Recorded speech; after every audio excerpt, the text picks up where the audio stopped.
সেই আমার নয়ন উন্মিলিত করিয়া দিয়াছেন। অজ্ঞান তিমিরই, তিমির শব্দের অর্থ অন্ধকার। আমি অজ্ঞানতারূপ অন্ধকারে ছিলাম,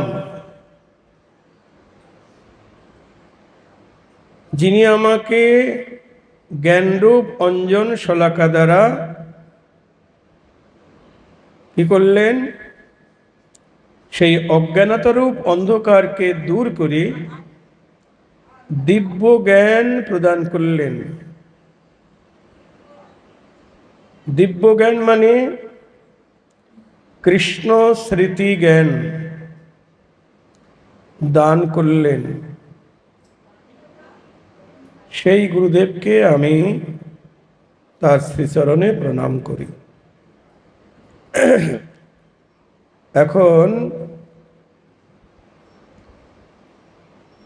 আমাদের প্রশ্ন এখানে জাগতে পারে বা জাগা উচিত।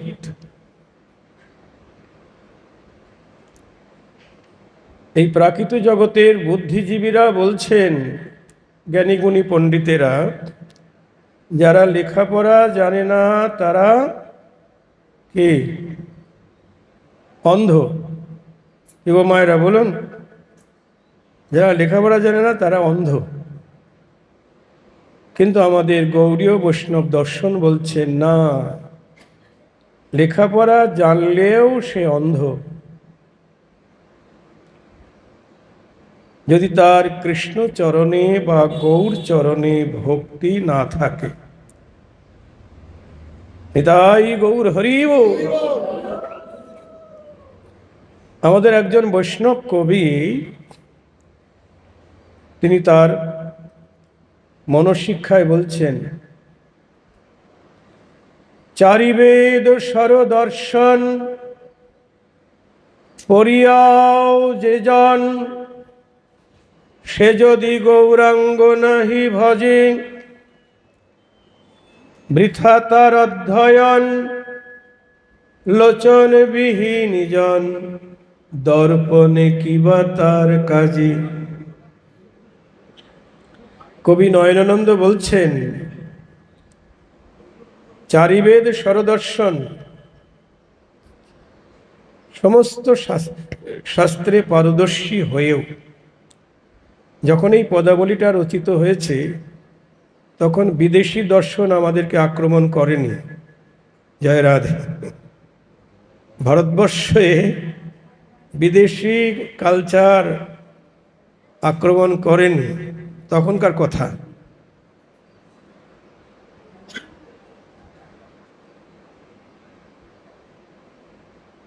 কবি বলছেন, তখন ভারতীয় দর্শন এগুলি, চারিবেদ সরদর্শন, সব শাস্ত্রে পারদর্শী হয়েও যদি গৌর চরণে ভক্তি না থাকে, কবি বলছেন বৃথা তার অধ্যয়ন, তার বিদ্যা বুদ্ধি সব বৃথা। কেমন বৃথা? অন্ধজন দর্পণে কিবা তার কাজে। বলুন, একজন চোখে দেখতে পায় না, অন্ধ। এর পাশেই তো অন্ধের স্কুল না, এই ওই গোড়ার বাড়ির কাছে। হ্যাঁ, অন্ধের কাছে আয়না থাকলে যেমন সে নিজের প্রতিবিম্ব বা নিজের ছবিটা নিজে দেখতে পায় না, তেমনি গৌর চরণে যার ভক্তি নাই, তার বিদ্যা বুদ্ধি পাণ্ডিত্য অন্ধের কাছে আয়না তুল্য মূল্যহীন। নিতাই গৌর হরি বল।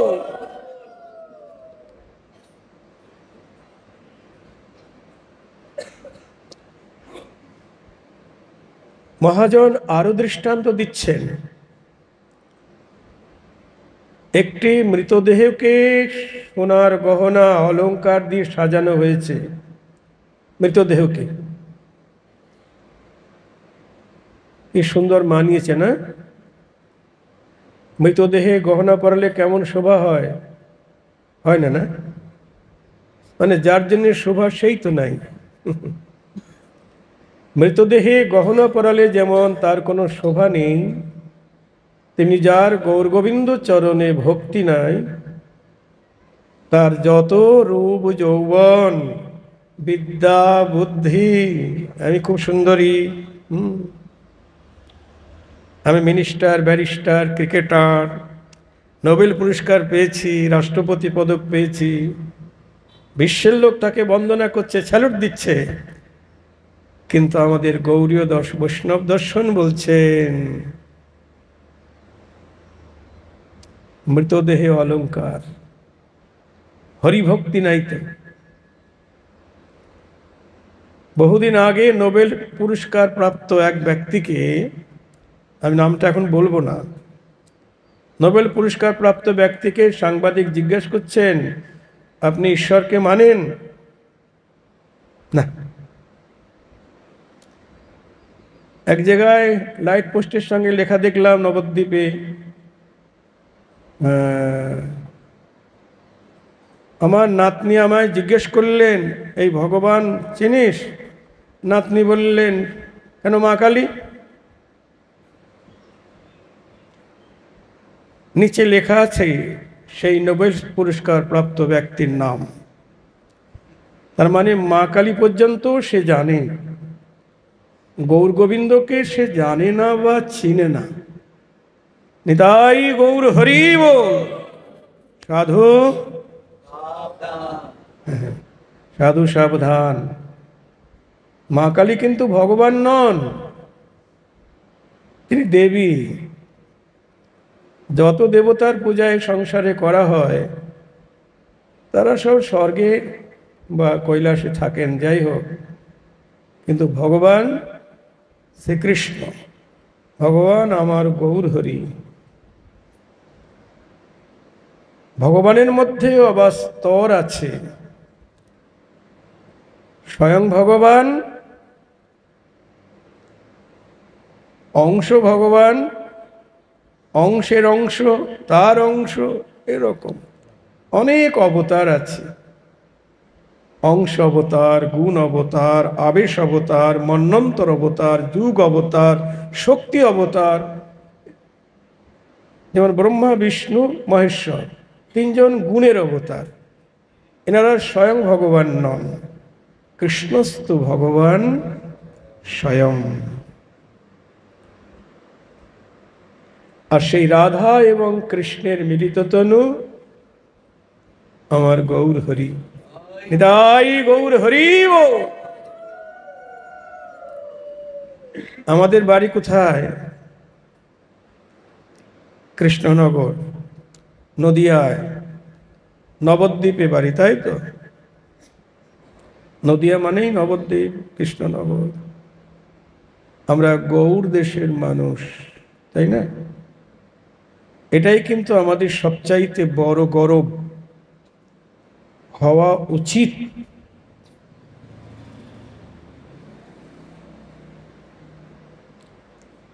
যদি কিছু নিয়ে গৌরব করতে হয় তাহলে বলতে হবে আমি গৌর দেশের মানুষ। এই চাপড়া থেকে আমার এক গুরু ভাই আমেরিকায় গেছে। নিউ ইয়র্ক শহরে মন্দিরে পাঠ হচ্ছে, তা গুরু ভাই ওখানে চাকরির ছলে গেছেন, তার সহকর্মী ওখানে বসে পাঠ শুনছেন। তা গুরু ভাইটি তার প্রয়োজনে তাকে ইশারা করেছেন। ওটা সবার দৃষ্টি আকর্ষণ করলো, পাঠক মহাশয়েরও দৃষ্টি আকর্ষণ করলো, মানে সবার মনোযোগ নষ্ট হয়ে গেল।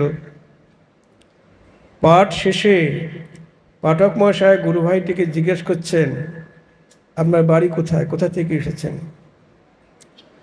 তখন বলছে, আমি যদি চাপড়া বলি চিনবে না তো? তো বললেন নবদ্বীপ, নবদ্বীপের কাছে। পাঠক মহাশয় বলছেন, আপনি নবদ্বীপের কাছে থাকেন, এখানে তো নবদ্বীপের কথাই কীর্তন হচ্ছে, আপনার শ্রদ্ধা কই?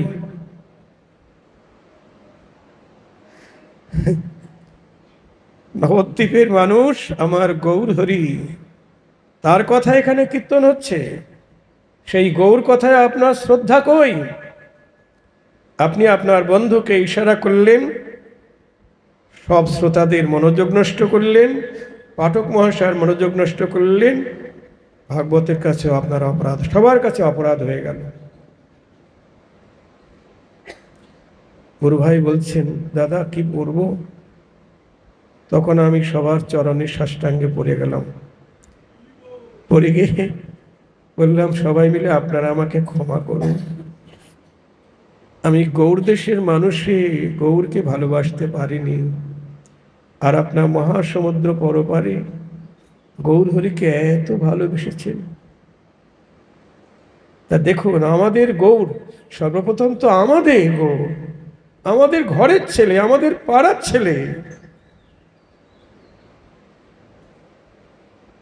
তাকে ভালোবাসতে পারছি না। কি দুর্ভাগ্য আমার, কপাল পোড়া।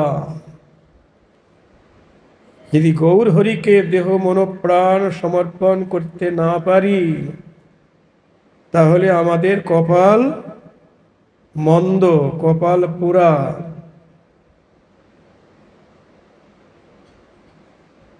আজকে ঠকাবার দিন না? হ্যাঁ, ঠকাবার দিন। হ্যাঁ, বিদেশ থেকে আমদানি হয়েছে, আমাদের ভারতবর্ষের ওটা কালচার নয়। ঠকাবে কে? কাকে ঠকায় গো? যে অপরকে ঠকায় নিজেই ঠকে। আমার মা বলেছেন, ছোটবেলায় নিজে পরের চালে ঢিল দিলে নিজের চালে পাথর পড়ে, মা বলতেন। কথাটা মনে আছে।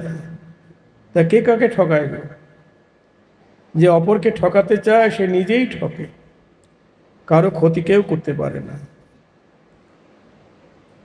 তা আমরা ঠকাবার দিন আজকে। যাই হোক, যার কাছে ঠকাবার দিন, আমাদের শাস্ত্র বলছেন, মেঘাচ্ছন্ন দিন নহে তো দুর্দিন, কৃষ্ণ কথা বিহীন যেদিন, সেই দিন দুর্দিন।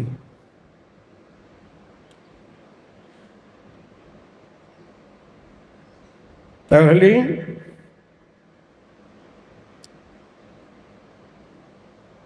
যিনি আমার অজ্ঞানতারূপ অন্ধকার নাশ করে দিব্য জ্ঞান বা কৃষ্ণ স্মৃতি জ্ঞান দান করেছেন, সেই গুরুদেবের শ্রীচরণে আমি প্রণাম করি।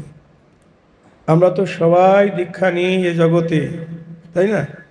গুরুচরণ আশ্রয় করি। কিন্তু কেন গুরুকরণ করতে হয়, জ্ঞানই নাই। অমুক বাড়িতে গুরুদেব এসেছে, চলো দীক্ষাটা নিয়ে নেই, না নিলে হাতের জল শুদ্ধ হবে না। আবার এখনকার এজেন্ট দ্বারা দীক্ষা দেওয়া হচ্ছে, তারা বলছেন যে তোমার বাড়ি ঘর নাই, তোমার বাড়ি হয়ে যাবে, ব্যবসায় লাভ হবে, এ হবে সে হবে। এর জন্যে গুরুকরণ নয়, এর জন্যে গুরু দীক্ষা নয়। একটু আগে আমরা বন্দনায় বললাম কি, শ্রীগুরু চরণ পদ্ম কেবল ভকতি সদম, বন্দময়ী সাবধান মতে, যাহার প্রসাদে ভাই এভাব তরিয়া যায়, কৃষ্ণ প্রাপ্তি হয় যাহা হতে। নিতাই গৌর হরি বল। গুরুচরণ আশ্রয়, দুঃখ নিবৃত্তি, আর ভগবত প্রাপ্তি, কৃষ্ণ প্রাপ্তি জন্যে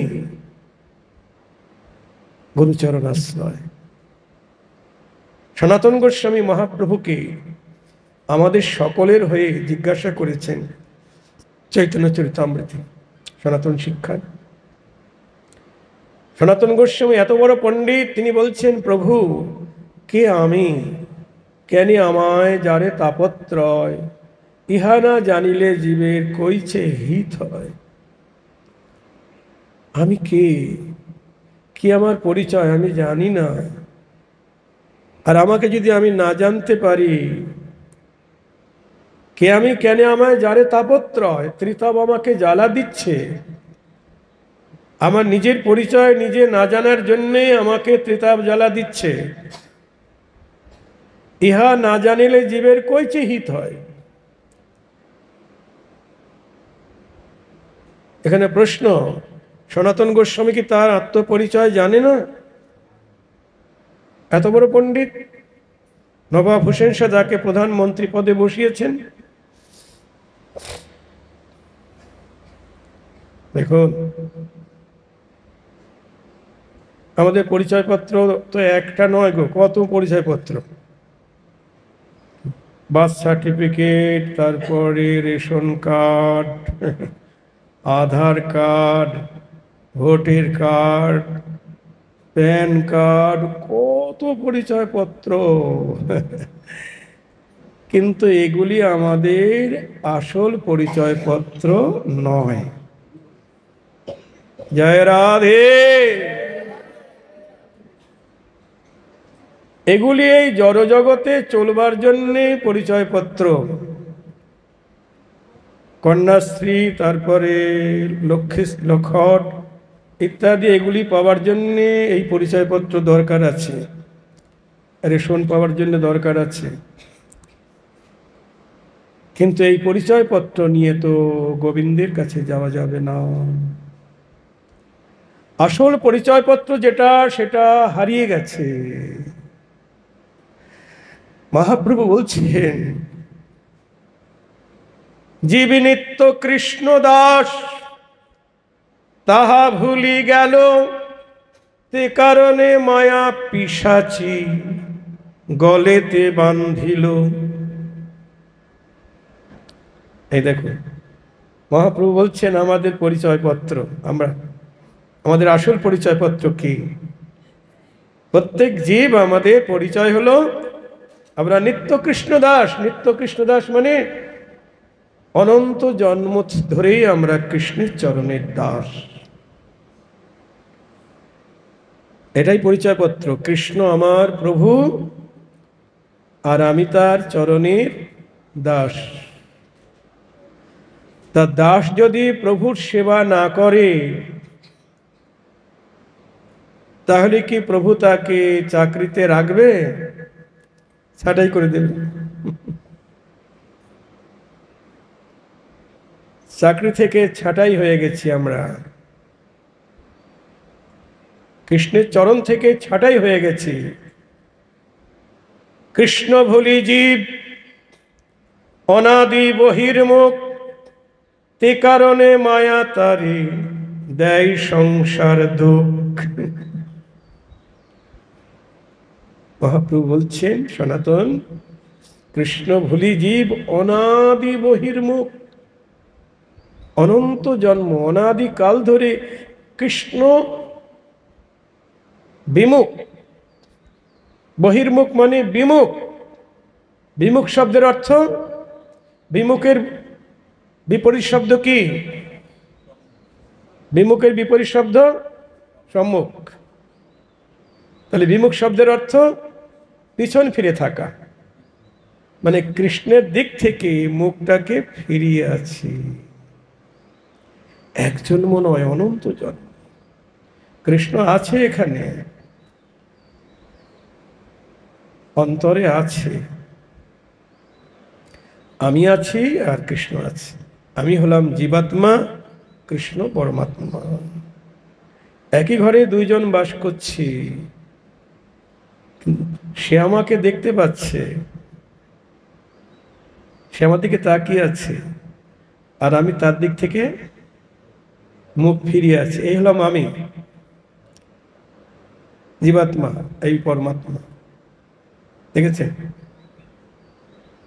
যতবার জন্মেছি ততবারই, যখন শিয়াল কুকুর ছিলাম তখনও আমার সঙ্গে ছিল, তখনও বিমুখ।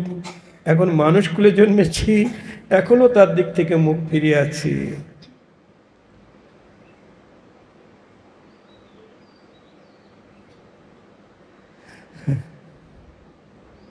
অনন্ত জন্ম কৃষ্ণ ভুলি জীব অনাদি বহির্মুখ, বিমুখ। তে কারণে মায়া তারে দেয় সংসার ধূপ। মায়া আমাকে তেতাব জ্বালা দিচ্ছে।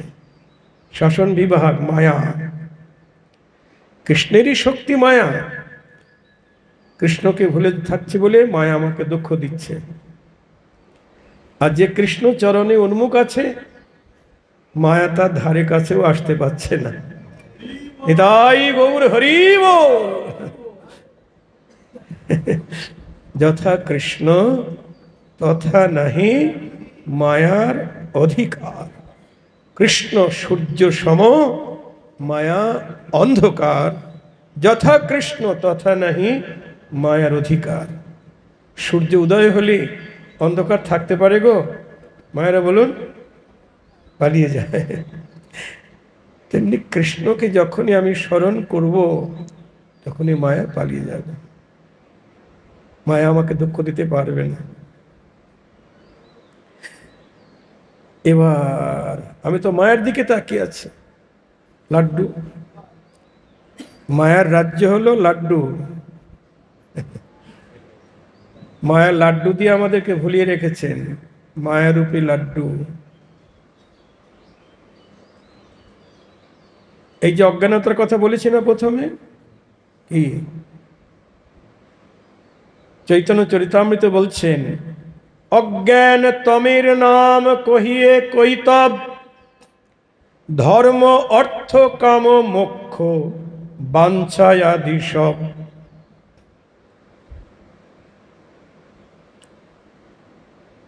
অজ্ঞান তমের নাম কহিয়ে কৈতব। অজ্ঞানতা হলো অন্ধকার। আর এই অজ্ঞানতা মানে বলছেন কৈতব মানে বঞ্চনা।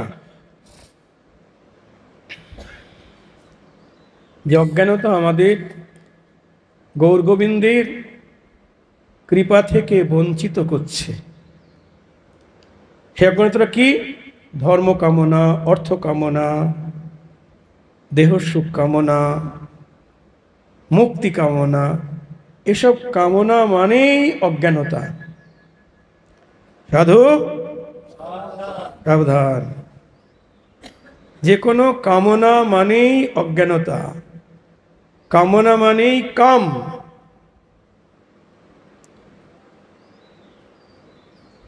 কামনা মানে কাম।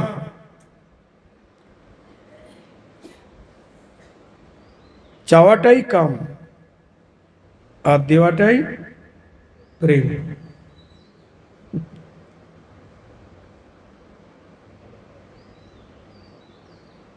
একজন মাস্টারমশাইয়ের সঙ্গে একটু আগে কথা হচ্ছিল, যে অনাসক্ত হয়ে বিষয় ভোগ করলে তাহলে সুখে থাকা যাবে। কিন্তু এটাও আত্মসুখ। কৃষ্ণ বলছেন, সর্বধর্মান পরিত্যাজ্যম মামেকং শরণং ব্রজ, অহং ত্বং সর্বপাপেভ্যো মোক্ষয়িষ্যামি মা শুচ। হে অর্জুন, তুমি সকল ধর্ম ত্যাগ করে আমার শরণ নাও, আমি তোমাকে সকল পাপ হইতে রক্ষা করিব। মহাপ্রভু বললেন, এটা বাহ্য। যখন রামানন্দ বললেন স্বধর্ম ত্যাগ সাধ্যসার, মহাপ্রভু বললেন এটা বাহ্য, আগে কহা। এটাই তো গীতার শেষ কথা বলতে গেলে, তাই না? হ্যাঁ, সর্বধর্মান পরিত্যাজ্যম। সর্বধর্ম বলতে বর্ণাশ্রম ধর্ম পরিত্যাগ। বর্ণ এবং আশ্রম ধর্ম, চারটি বর্ণের চারটি ধর্ম। ব্রাহ্মণের ধর্ম কি? পূজা করা। আর ক্ষত্রিয় ধর্ম যুদ্ধ করা। বৈশ্যের ধর্ম বিজনেস বা ব্যবসা করা। আর শূদ্রের ধর্ম তিন বর্ণের সেবা করা। এই হলো বর্ণ ধর্ম। আর আশ্রম ধর্ম হলো ব্রহ্মচর্য, গার্হস্থ্য, বানপ্রস্থ, সন্ন্যাস। সন্তান 5 বছর বয়স হলেই তাকে গুরুগৃহে পাঠাতে হবে। ওখানে 16 বছর বয়স পর্যন্ত থাকবে। ওখানে ব্রহ্মচর্য পালন করতে হবে, গুরু সেবা করতে হবে, শাস্ত্র অধ্যয়ন করতে হবে। ব্রহ্মচর্য আশ্রম। 16 বছর বয়স হলে গুরুদেব বললেন, যাও বাড়ি গিয়ে বিয়ে টিয়ে করো, সংসার ধর্ম গার্হস্থ্য ধর্ম পালন করো। বিয়ে করলাম, তারপর পুত্র পরিজন সৃষ্টি হলো, তারা বড় হলো। এবার গুরুদেব এসে বললেন, ছাড়ো, চলো। কোথায়? বানপ্রস্থে। পতি পত্নী দুইজন মিলে এবার তীর্থ ভ্রমণ বা সাধু সঙ্গটঙ্গ করো, বানপ্রস্থ। কিছুদিন বানপ্রস্থ আশ্রম পালন করলাম। তারপর গুরুদেব বললেন, এবার ছাড়ো, একজন আরেকজনকে ছাড়ো, মানে সন্ন্যাস। এই হলো বর্ণ এবং আশ্রম ধর্ম। বর্ণ এবং আশ্রম ধর্ম, মনোযোগ দিয়ে শুনবেন সাধু। হ্যাঁ, সংসার ধর্ম, বিভিন্ন দেব দেবতার পূজা আরাধনা, তাই না? সংসারের দিকে যা করতে হয়, বেদাচার লোকাচার এসব পালন করতে হয়, তাই না? ও আমার মেয়ের বিয়েতে গলার হার দিয়েছে, ওর ছেলের বিয়ে আমাকে তো একটা কিছু দিতেই হবে।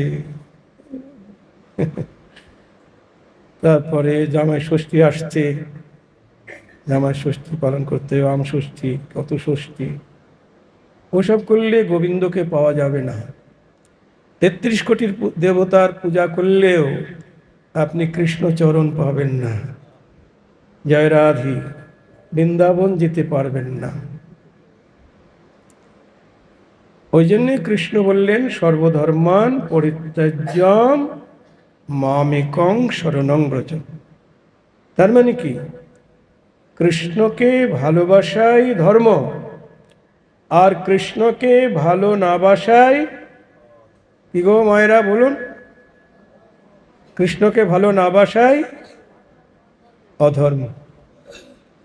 বাসুদেবং পরিত্যাজ্যম জন্য দেবম উপাসতে ত্যক্তামৃতম সমুরাত্মা ভুঙ্ক্তে হলাহলম।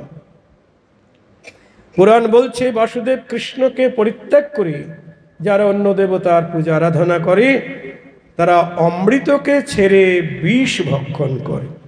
নিতাই গৌর হরি বল। চৈতন্য চরিতামৃত বলছেন, চারি বর্ণাশ্রমী যদি কৃষ্ণ নাহি ভজে, স্বধর্ম করিলেও রৌরবে পরি মজে।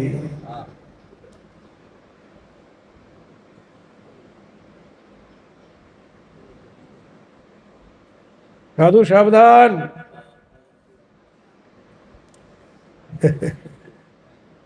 ধর্মকর্মের দ্বারা কৃষ্ণকে পাওয়া যাবে না। কি বলছি বাবাজি? ধর্মকর্মের দ্বারা কৃষ্ণকে পাওয়া, তাহলে কি অধর্ম করব? আপনারা বলবেন তাহলে অধর্ম করব? তাই তো। হ্যাঁ, অধর্মই তো। ধর্ম ত্যাগ মানেই তো অধর্ম। কি? ধর্ম ত্যাগ করা মানেই তো অধর্ম করা। ধর্ম ত্যাগ করতে হবে, নাহলে কৃষ্ণকে পাওয়া যাবে না। ব্রজগোপীরা সবচাইতে বড় ধর্ম ত্যাগ করেছেন। বলুন তো মায়েরা, কি ধর্ম ত্যাগ করেছেন ব্রজগোপীরা? সংসার ধর্ম না, সবচাইতে বড় ধর্ম কি? একজন কুলের কুলবধূর পাতিব্রত্য ধর্ম। হ্যাঁ, নিজের পতি যতই অসুন্দর হোক, দরিদ্র ভিখারি হোক, তবু নিজের পতি ছাড়া সতী নারী কখনো পরপুরুষের কথা ভাবনাই করতে পারে না, তার কাছে যাওয়া তো দূরের কথা। আর সেই কাজটাই করেছে ব্রজগোপীরা। জয় রাধে। রাত্রিবেলায় পরপুরুষের বাঁশি শুনিয়ে পাগল হয়ে চলে গেছে তার কাছে। আর কোনো ধর্ম আছে তাদের? বলুন।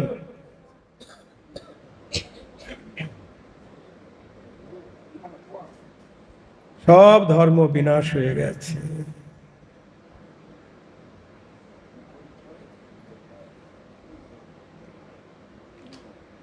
সাধু ঠেকিয়েছে, তুলসীকে ঠেকিয়েছে।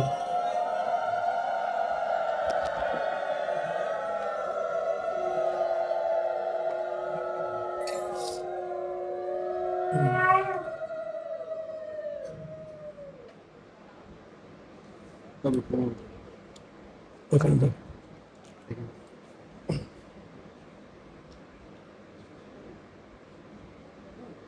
দেখুন ব্রজগোপীরা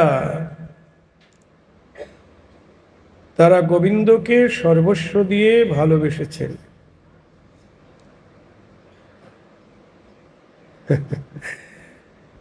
কুলধর্ম ত্যাগ করেছেন। বৃন্দাবনে কৃষ্ণকে ভজন করতে গেলে যদি আমরা ব্রজভাবে কৃষ্ণকে পেতে চাই, তাহলে তো গোপীর আনুগত্য নিয়ে ভজন করতে হবে। যদি বাৎসল্য প্রেমে কৃষ্ণকে পেতে চাই, কৃষ্ণ আমার পুত্র,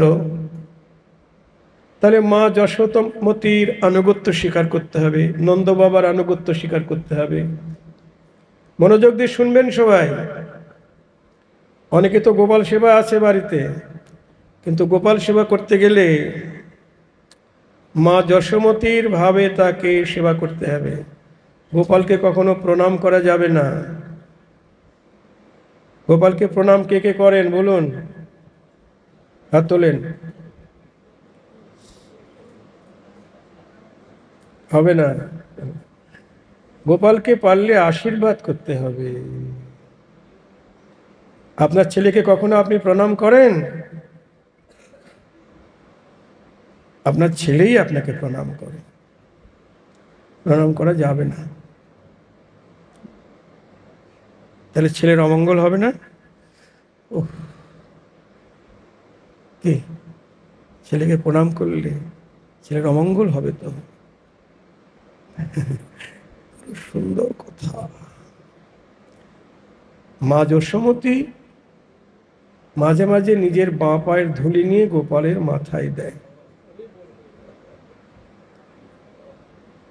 একে বলে বিশুদ্ধ বাৎসল্য প্রেম।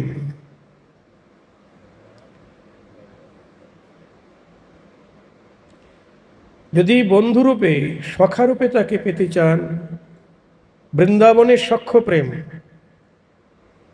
তাহলে শ্রীদাম সুদাম বসুদাম মধুমঙ্গল এদের আনুগত্য নিয়ে ভজন করতে হবে। উদ্ধব বা পঞ্চপাণ্ডবের আনুগত্য নয়। তাহলে ব্রজের সখ্যভাবে কৃষ্ণকে পাবেন না। জয় রাধে। আর যদি মধুর প্রেমে কৃষ্ণকে পেতে চান, তাহলে কি করতে হবে? মধুর রসাশ্রয়ী ব্রজ সুন্দরীর আনুগত্য স্বীকার করতে হবে। সেই গোপী ভাবামৃতে যার লোভ হয়, সেই গোপী ভাবামৃতে যার লোভ হয়, বেদ ধর্ম লঙ্ঘি সে কৃষ্ণের ভজয়। এটাই গৌর হরি বল। দেখেছেন? সেই গোপী ভাবামৃতে যদি, সেই ব্রজগোপীর ভাবে যদি আমরা গোবিন্দের সেবার অধিকার পেতে চাই, তাহলে বেদ ধর্মকে লঙ্ঘন করতে হবে। নরোত্তম ঠাকুর বলছেন একনিষ্ঠ ভজনে, প্রেম ভক্তি চন্দ্রিকায়, যোগী ন্যাসী কর্মী জ্ঞানী অন্য দেব পূজক ধ্যানী ইহলোক দূরে পরিহরি। কি বলছেন? ব্রজের ভজনটা কেমন? যোগী, যোগীর সঙ্গ ত্যাগ, ন্যাসী মানে সন্ন্যাসী, অন্য মার্গের সন্ন্যাসী যারা, তাদের সঙ্গ ত্যাগ। যোগী ন্যাসী কর্মী মানে কর্মকাণ্ডের যারা সাধক, এই বেদাচারজনিত ধর্মকর্মে যারা লিপ্ত আছেন, 33 কোটি দেবতার পূজা করছেন, তারা হলো কর্মকাণ্ডে আছেন, এদের সঙ্গ থেকেও দূরে থাকতে হবে। যোগী ন্যাসী কর্মী জ্ঞানী যারা জ্ঞান মার্গের সাধক, নিরাকার নির্বিশেষ ব্রহ্মের আরাধনা করছে, যারা ভগবানকে সাক্ষাৎ দেখতে পায় না, শুধু ভগবানের অঙ্গ কান্তি মানে একটা জ্যোতি দেখতে পায়। ভগবানের অঙ্গের একটা জ্যোতি উপর দিকে। এখানে কৃষ্ণনগরে লাইটের দ্বারা অত রাধা কৃষ্ণ নৃত্য করছে, এখানে যারা বসে আছে তারা দেখছে, কিন্তু দূরে যারা আছে 2 কিলোমিটার দূরে, উপর থেকে একটা প্রকাশ চলে গেছে, জ্যোতি গেছে, ওইটা দেখে তারা সুখ পাচ্ছে, কিন্তু সাক্ষাৎ রাধাকৃষ্ণের নৃত্য দেখতে পাচ্ছে না। এটা হলো জ্ঞানমার্গের সাধক। আর যারা যোগমার্গের সাধক তারা পরমাত্মাকে অনুভব করছেন। ওই যে একটাকে আগে বললাম, জীবাত্মা আর পরমাত্মা দুজন এক ঘরেই আছে। পরমাত্মাকে অনুভব করে আনন্দ পাচ্ছেন ধ্যানে। হ্যাঁ, কিন্তু আমাদের ব্রজের ভজনে বলছেন এসব সঙ্গ থেকে দূরে থাকতে হবে, না হলে ওই সঙ্গের প্রভাবে তোমার কৃষ্ণ ভক্তি হারিয়ে যাবে। নিতাই গৌর হরি বল।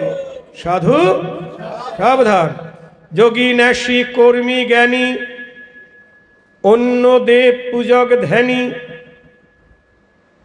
ইহলোক দূরে পরিহরি, ধর্ম কর্ম দুঃখ শোক, যেবা থাকে অন্য যোগ, ছাড়ি ভজ গিরিবরধারী। জয় রাধে। আমার মায়েরা অনেকেই তো পূজাপালি করেন বিভিন্ন দেবতার, তারা হয়তো আমাকে গালাগালি দিবেন, বাবাজি কিসব অলক্ষণের কথা বলছেন। এ তো আমার নিজের কথা বলছি না, শাস্ত্রের কথা বলছি। আমাদের সময় তো কম, আমাদের এই মনুষ্য জনম পরমায়ু খুব কম, আর তাছাড়া কখন প্রাণটা বার হয়ে যায় বিশ্বাস তো নাই।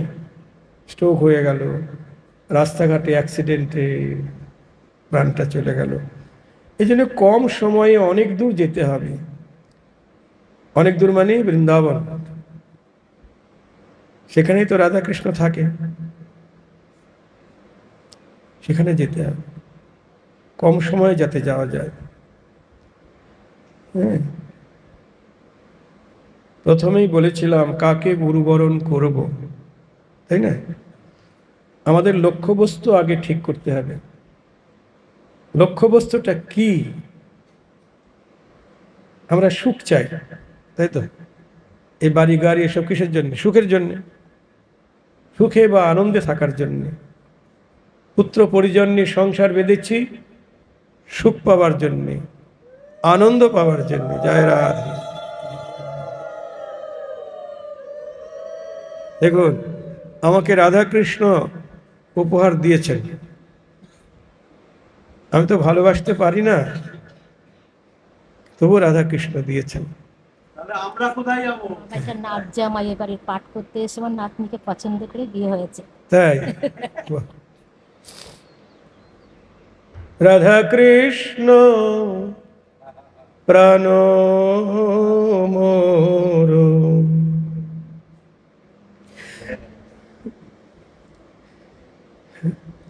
যুগল কিশোর।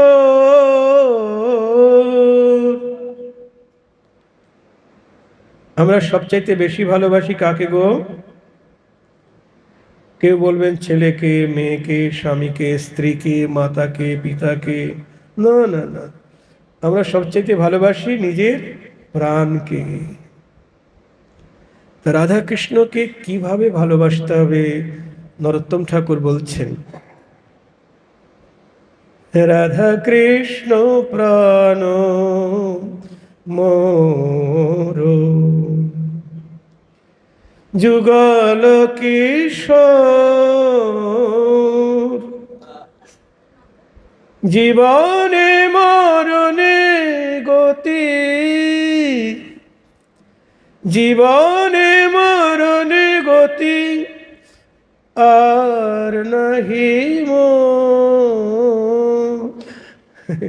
জীবনেও রাধাকৃষ্ণ, মরণেও রাধাকৃষ্ণ। জীবনে মরণে গতি, আর নাহি মোর, রাধা কৃষ্ণ প্রাণ মোর, যুগল কিশোর। কালিন্দির কুলে কেলি কদম্বেরি বন। কালিন্দী মানে যমুনা, যমুনার কুলি কদম্বের বন, তার নিচে আছে রত্নবেদী। কালিন্দির কুলে কেলি কদম্বেরি বন, রত্নবেদীর পরে বসাব, রত্নবেদীর পরে বসাব দুজন, রাধা কৃষ্ণ প্রাণ মোর যুগল কিশোর। শ্যাম গৌরী অঙ্গে দিব চুয়া চন্দনেরই গন্ধ, শ্যাম গৌরী অঙ্গে দিব চুয়া চন্দনেরই গন্ধ, চামর ঢুলাব কবে, চামর ঢুলাব কবে, হেরি মুখ চন্দ, রাধা কৃষ্ণ প্রাণ মোর যুগল কিশোর।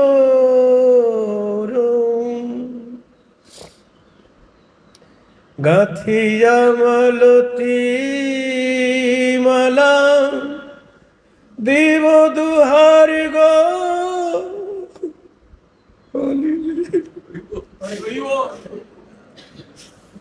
গাথিয়া মালতী মালা দিব দুহার গলে, অধরে তুলিয়া দিব কর্পূর তাম্বুলে, অধরে তুলিয়া দিব কর্পূর তাম্বুলে, রাধা কৃষ্ণ প্রাণ মোর যুগল কিশোর। ললিতা বিশাখায়াদি যত সখী বৃন্দ, তাদের আজ্ঞায় করিব সেবা যুগল চরণারবিন্দ।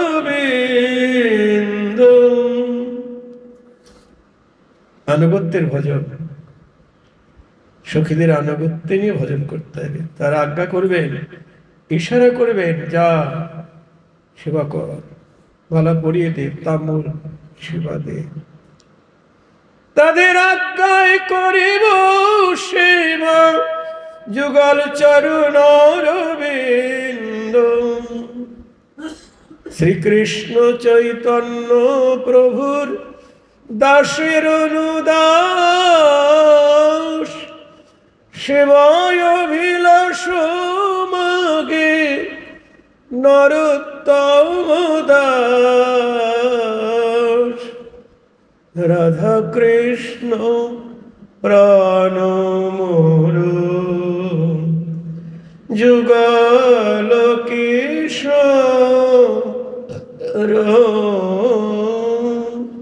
জীবনে মরণে গতি আর নাহি মোর, রাধা কৃষ্ণ প্রাণ মোর যুগল কিশোর।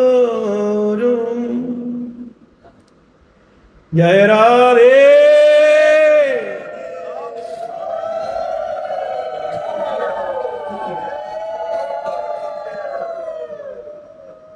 এটাই হলো আমাদের পরমতম সাধ্য বস্তু। আমি আবাল বৃদ্ধ বনিতা সবাইকে জিজ্ঞেস করি, আমাদের জীবনের লক্ষ্য কি, আমাদের সাধ্য কি? বাচ্চাদেরকে জিজ্ঞেস করি, তোমার লক্ষ্য কি? আমি বড় হয়ে মিনিস্টার হব, বড় হয়ে ব্যারিস্টার হব, ক্রিকেটার হব, এসব বলছে। কেন? ব্যারিস্টার হয়ে কি করবে? টাকা টাকা দিয়ে কি করবে? বাড়ি গাড়ি করবে। বাড়ি গাড়ি করবে কেন? কেন করবে? সুখে থাকবো, আনন্দে থাকবো, তাই তো? টাকা পয়সা রোজগার তো এই জন্যে। কিন্তু বাড়ি গাড়িতে সুখ নাই।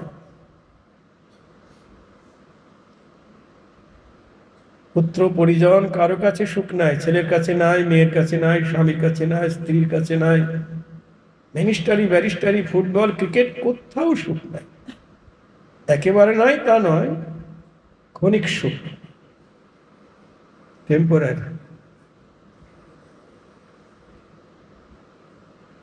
মহাজন পদাবলিতে বলছেন, শীতয়া তপ বাত বরিক্ষণ এদিন যামিনী জাগিরে। শীত গ্রীষ্ম বর্ষা সবকিছুকে উপেক্ষা করে, মানে ওই শীতের মধ্যে, বৃষ্টির মধ্যে, গরমের মধ্যে হাড় ভাঙা খাটনি কাটছি। কেন গো?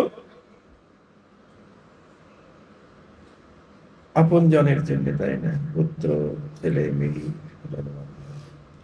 মহাজন বলছেন, বৃথায় সে বিনু কৃপণ দুর্জন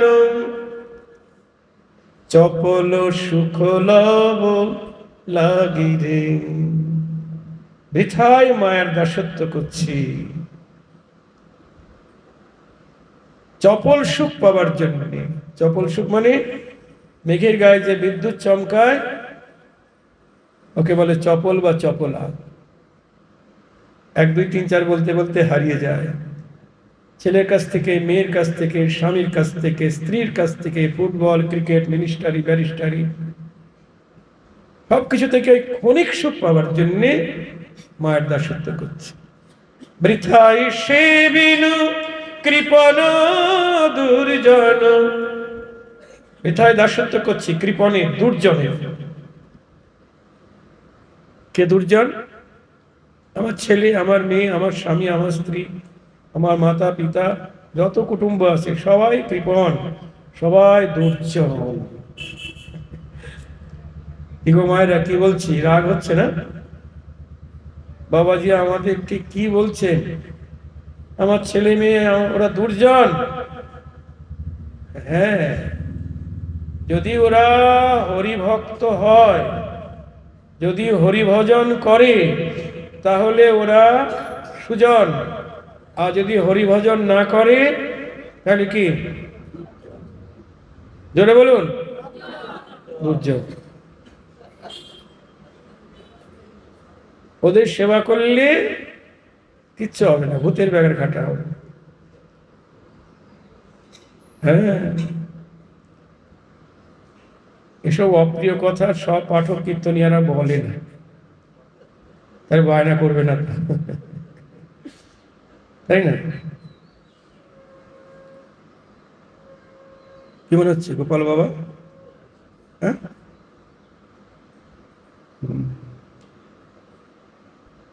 সত্য কথা।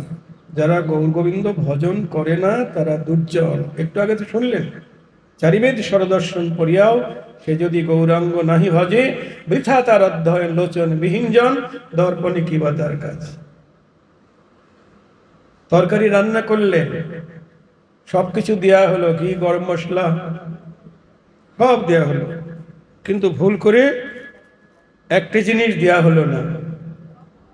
হ্যাঁ, ও লবণ দেওয়া হয়।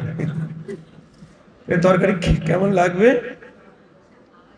সেবায় লাগবে? লাগবে না। তার সকল মশলা দিয়েও শুধু লবণের অভাবে তরকারি যেমন সেবায় লাগে না, তেমনি সর্বগুণ থাকলেও যদি হরিভক্তি না থাকে তার সাধের জনম বিফলে গেল। যদি গৌর সেবায় না লাগিল সাধের জনম বিফলে গেল। গৌর গোবিন্দ সেবায় না লাগিল ওই লবণ ছাড়া তরকারির মতো, গৌর গোবিন্দ সেবায় না লাগিল সাধের জনম বিফলে গেল। তার মানব জনম লবণ ছাড়া তরকারি, তার যত গুণের অলংকার, যত মিনিস্টারি ব্যারিস্টারি রাষ্ট্রপতি পুরস্কার, সব মৃতদেহে গহনা, যদি হরিভক্তি না থাকে। অন্ধজনের কাছে আয়নার তুল্য। এই জন্যে তাহলে আমাদের লক্ষ্য হলো বৃন্দাবনে ব্রজে রাধা কৃষ্ণের যুগল সেবা। দেখো যুগল তো আরো কত আছে, রাম সীতা, লক্ষ্মীনারায়ণ, আরো কত যুগল আছে, কিন্তু কেউ আমাদের আরাধ্য নয়, কেউ আমাদের ইষ্ট নন। মহাপ্রভু আমাদের শিক্ষা দিয়েছেন, আমাদের ভজনের উপদেশ দিয়েছেন। কোন ভজন? ব্রজের ভজন। ব্রজের ভজন শিক্ষা দিয়েছেন। দ্বারকা মথুরার ভজন শিখান নাই। কৃষ্ণ ভজনও আবার দ্বারকা মথুরার ভজন আছে, কিন্তু দ্বারকা মথুরার ভাবে যারা ভজন করে তারা কিন্তু ব্রজে কোনোদিন যেতে পারবে না। যারা বিধি মার্গে ঈশ্বর জ্ঞানী, কৃষ্ণকে চিন্তা করে, তারা বৃন্দাবনে যেতে পারবে না। কোথায় যাবে? বিধি মার্গে ঐশ্বর্য জ্ঞানে ভজন করে চতুর্বিধা মুক্তি পেয়ে বৈকুণ্ঠে যাবে।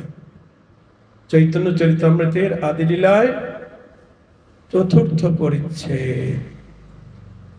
চৈতন্য চরিতামৃত পড়তে হবে, চৈতন্য চরিত্র অমৃত।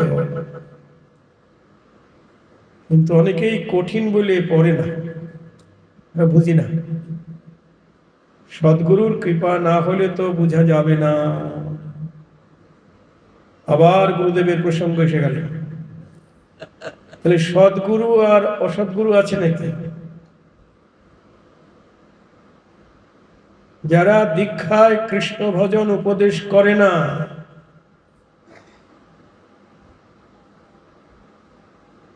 অন্য মার্গে কৃষ্ণ ভজন উপদেশ ছাড়া অন্য উপদেশ করে, তাদের থেকে দূরে থাকতে হবে। জয় রাধে। ওই যে একটু আগে বলা হলো যে বিনাশী কর্মী জ্ঞান অন্যদের দুজন তাই না, এ হলো দূরে পড়ি।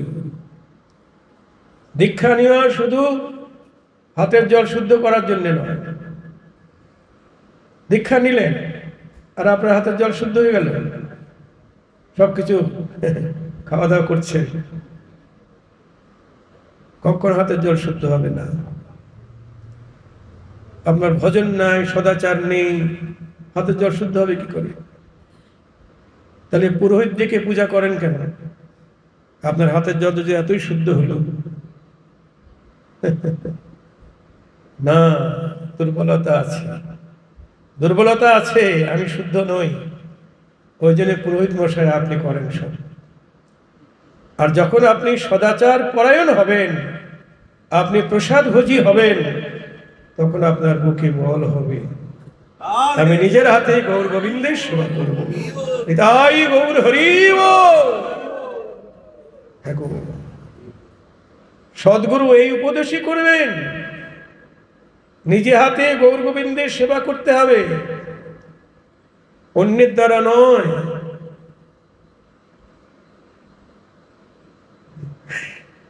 সুন্দর কথা।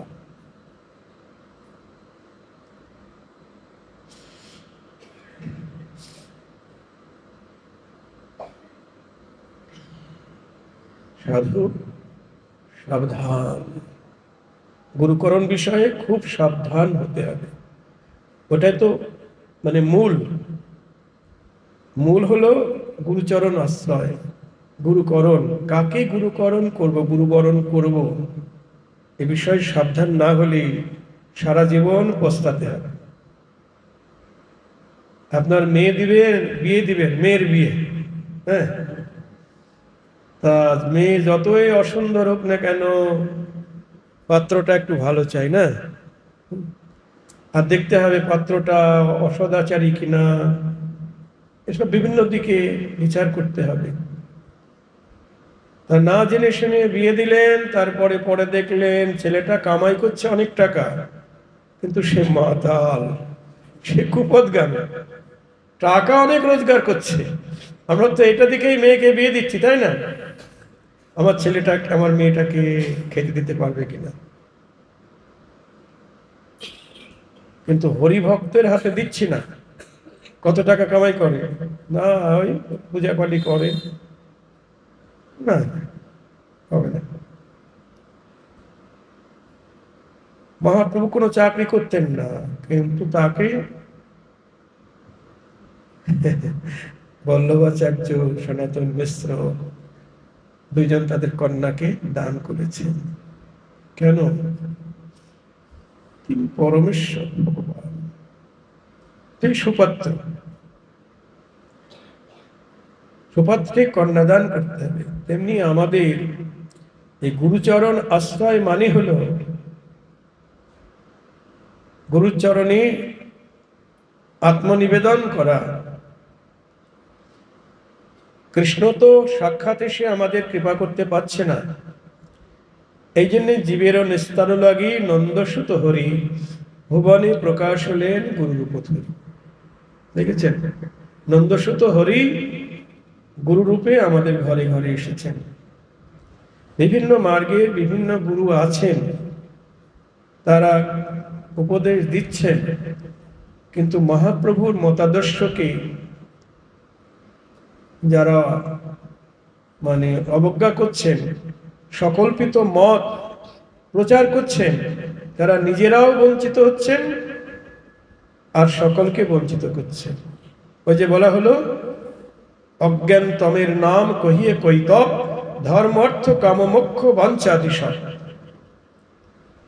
ধর্ম কামনা, অর্থ কামনা, মুক্তি কামনা, সিদ্ধি কামনা, যত কামনা আছে সব আত্মবঞ্চনা, নিজেকে বঞ্চিত করা।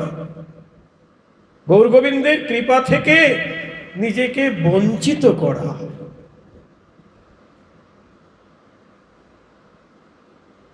মহাপ্রভু কেশব ভারতীর কাছ থেকে সন্ন্যাস নিয়ে বলছে, গুরুদেব আমায় কৃপা করো, আমি যেন কৃষ্ণ বলে কাঁদতে পারি। নিতাই গৌর হরি বল, আর কিছু চাই না। ধর্মার্থ কাম মোক্ষ কোনো কিছু পেলেই, সব কিছু পেলেও আপনার সুখ হবে না। আমরা ইকোনমিক্স, অর্থনীতিতে একটা আছে, তো তুমি তো পড়েছো, ওয়ান্ট মানে অভাব। বলছে অভাবের কখনো সমাপ্তি নাই। একটা অভাব আসে আর ওটা মিটে যায়, আর একটা অভাব এসে যায়, তাই না? অভাব কখনো মেটে না। যে ইন্দ্রপদ পেয়েছে সে ব্রহ্মপদ চাইছে, যে ব্রহ্মপদ পেয়েছে তার উপরের পদ চাইছে। আকাঙ্ক্ষা নিবৃত্তি নাই, কিন্তু সব আকাঙ্ক্ষা মিটে যাবে এমন সম্পদ কি আছে? বলুন মায়েরা, এমন সম্পদ কি আছে যা পেলে সব আকাঙ্ক্ষা মিটে যায়? হ্যাঁ, কি? না না, কৃষ্ণ প্রেম পেলে, কৃষ্ণ প্রেম পেলে সব পাওয়া হয়ে যায়। এটা মহাপ্রভু বুঝেছেন।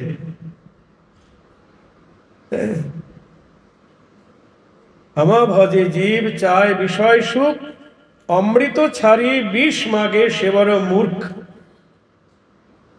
বলছেন আমাকে ভজন করে যারা বিষয় বৈভব, সংসার সুখ চায়, তারা মূর্খ। আমা ভজে জীব চায় বিষয় সুখ, ধর্ম অর্থ কাম মোক্ষ চায়, তারা মূর্খ। আমি হলাম অমৃত, আর বিষয় কি? কি গো, বিষয় বিষ। হ্যাঁ, নরোত্তম ঠাকুর আরো বেশি করে বলছেন, সংসার বিষানলে দিবানিশি হিয়া জলে, জুড়াইতে না কইনো উপায়। গোলকের প্রেমধন, এই দেখুন তার আগে বলছে, গোলকের প্রেমধন হরিনাম সংকীর্তন, রতি না জন্মিল কেন তাই, সংসার বিষানলে দিবানিশি হিয়া জলে, জুড়াইতে না কইনো উপায়। বিষয় বিষ, বিষ এবং আগুন দুইটা মিলিয়ে, কিন্তু ওটাই আমরা অমৃত বলে খাচ্ছি, জেনে শুনেও বিষ খাচ্ছি, জানি ওর মধ্যে কিছু না। কুকুরগুলি শুকনো হাড় খায়, কামড়ায়, ওর মধ্যে কিছু নাই। ওই হাড় কামড়াতে গিয়ে নিজে গাল কেটে যায়, রক্ত বের হয়, ওটা একটু মিষ্টি মিষ্টি লাগে, হাড় কত মিষ্টি। মরুভূমির উট পাখি, উট কাঁটা গাছ খায়, কাঁটা গাছ খেতে খেতে গাল কেটে যায়, রক্ত বেরোয়, ভাবে কত মিষ্টি। তেমনি আমার মতো বিষয় মদে অন্ধ জীব, ওটা যে বিষ, ওটা যে অনল, জেনে শুনেও ওটা খাচ্ছি। জয় রাধে।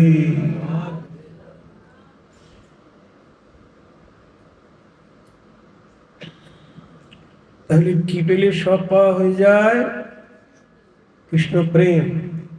মহাপ্রভু ভাবলেন, তিনি বলছেন জীব মূর্খ, সে বিষয় চাইতে পারে, হ্যাঁ, কিন্তু আমি তো বিজ্ঞ, আমি তো বুঝি ওর কিসে মঙ্গল হবে।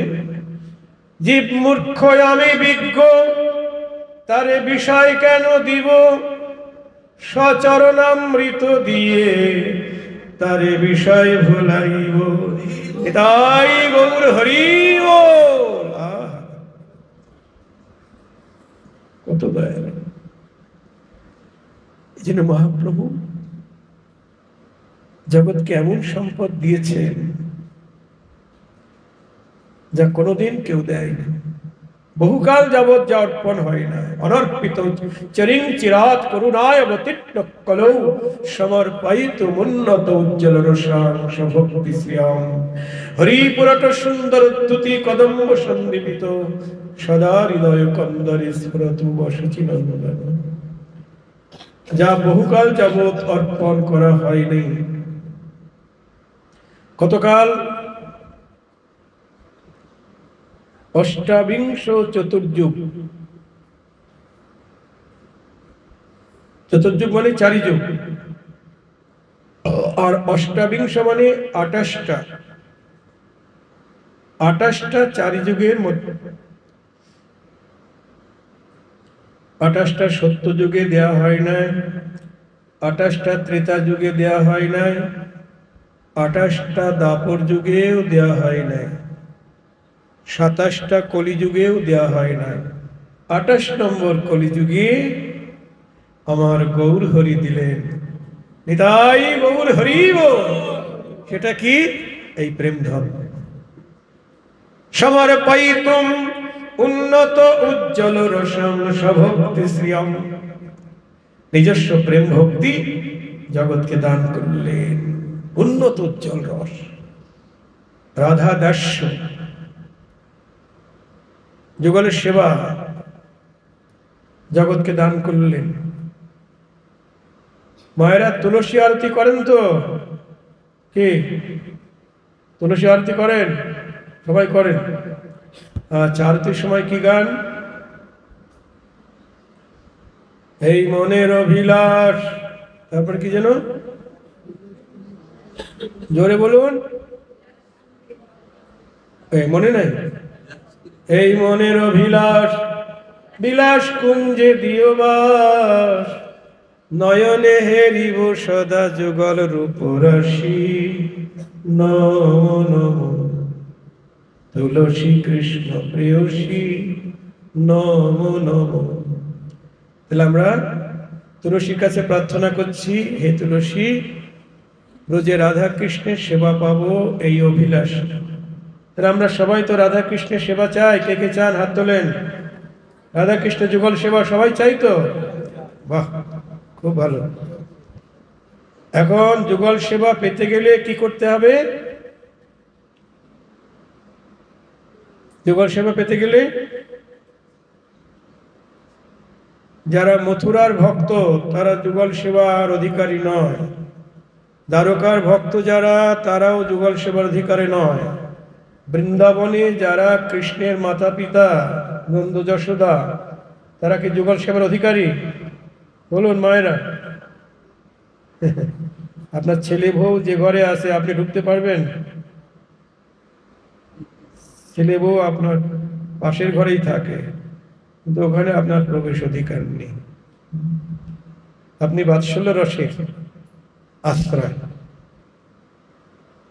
এই মনের অভিলাষ বিলাস কুঞ্জে দিও বাস। রাধাকৃষ্ণ যেখানে বিলাস করছে সেখানে বাস চাইছি। বলুন, সেখানে বাস করতে গেলে কৃষ্ণের দাস হলেও পাবেন না যুগল সেবা, কৃষ্ণের সখা হলেও পাবেন না, কৃষ্ণের মাতা পিতা হলেও পাবেন না।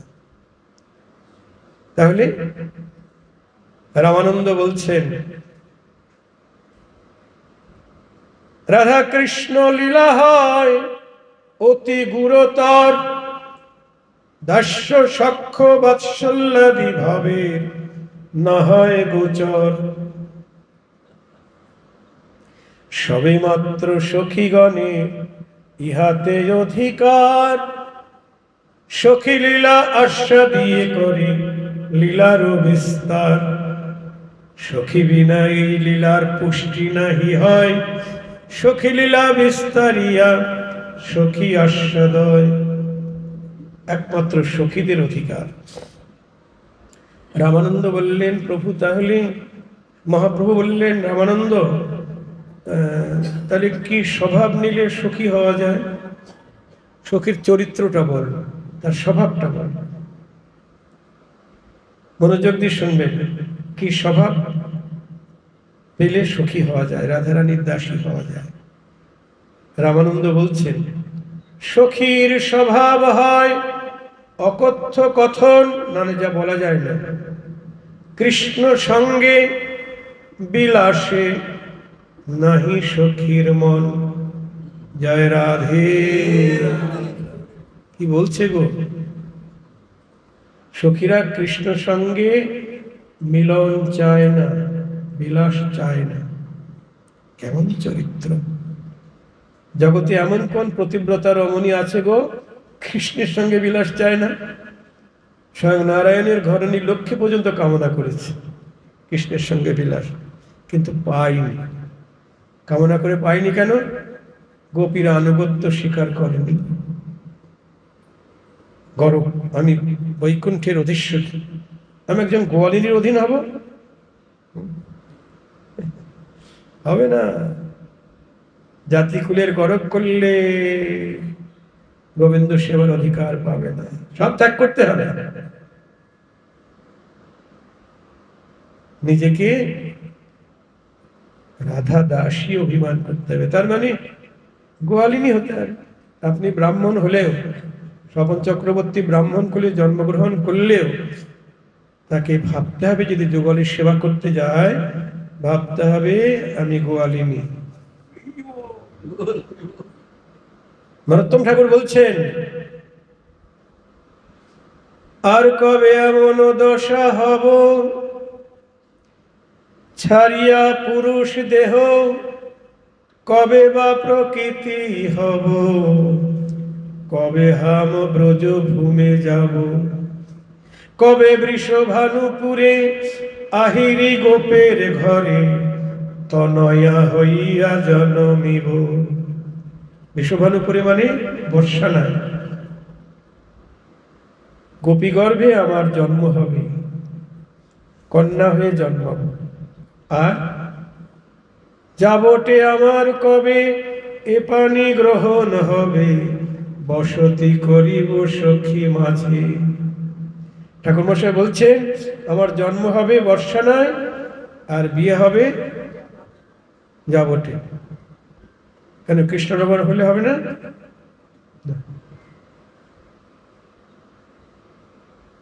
বর্ষানায় জন্ম নিতে হবে আর যাবটেই বিয়ে হতে হবে। কেন? আমি যে রাধার চরণের দাসী, দাসী হতে চাই। রাধারানীর সেবা পেতে গেলে আমাকে তো সবসময় রাধারানীর সঙ্গে সঙ্গেই থাকতে হবে, তাই না? কেন? লতার পাতা। শ্রীরাধিকা হলেন কৃষ্ণ প্রেম কল্প লতা, সখীগণ হয় লতার অঙ্গে পল্লব পুষ্প পাতা। লতা ছাড়া পাতা বাঁচে? বাঁচে? মায়েরা বলুন, লতা থেকে পাতা আলাদা করে দিলে শুকিয়ে মরে যায়। এই প্রাকৃত জগতের দাসী নয়, 2 ঘন্টা কাজ করে পালিয়ে গেল, এত কম টাকায় থাকবো না, টাকা বাড়াতে হবে, ত্যাগ করলো। আর রাধা চরণের যারা দাসী তারাও বেতন চায়। কি বেতন চায়? প্রেম ধন বিনা ব্যর্থ দরিদ্র জীবন, ওহো দাস করি বেতন মোরে দেহ প্রেম ধন। নিতাই গৌর হরি বল। তারা বেতন চায়। কি বেতন? প্রেম ধন।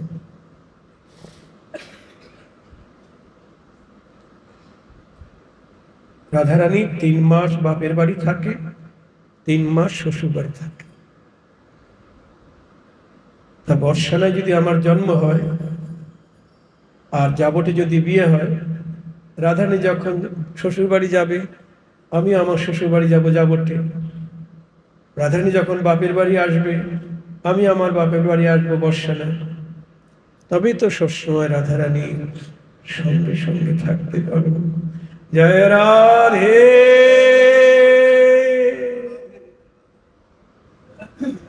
এসবই হলো প্রকৃত ভজনের কথা। যদি আমরা যুগল সেবায় অভিলাষী হই তাহলে অবশ্যই রাধা দাসী হতে হবে। কি বলছিলাম? সখীর স্বভাব অকথ্য কথন, কৃষ্ণ সঙ্গে বিলাসে নাহি সখীর মন। সখীরা কি চায়? রাধার সঙ্গে কৃষ্ণের যতনে মিলন করয়, নিজ কৃষ্ণ সঙ্গ হইতে কোটি সুখ পায়। মায়েরা মনোযোগ দিয়ে শুনবেন। রাধারানীর সঙ্গে গোবিন্দের যত্ন করে মিলন করিয়ে সখীরা যে কত সুখ পায়, নিজে কৃষ্ণের সঙ্গে মিলিত হয়ে যেটুকু সুখ পায়, রাধারানীর সঙ্গে গোবিন্দের মিলন করিয়ে তার চাইতে কোটি গুণ বেশি সুখ পায়। জয় রাধে। এটা কেন হয় গো? ওই যে বললাম লতার পাতা। শ্রীরাধিকা হলেন কৃষ্ণ প্রেম কল্প লতা, সখীগণ হয় লতার অঙ্গে পল্লব পুষ্প পাতা।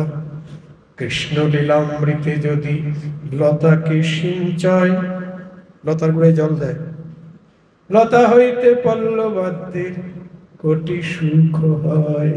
জয় রাধে।